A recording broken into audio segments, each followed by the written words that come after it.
The Jamaica Football Federation says it is considering all options as it looks to fill the position left vacant after the governing body provisionally suspended Reggae Girls head coach Hubert Busby.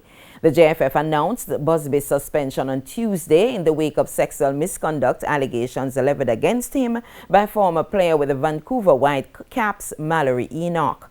Head of the JFF's technical committee, Rudolph Speed, told TVJ Sports on Thursday that the federation has been receiving applications for the head coaching role.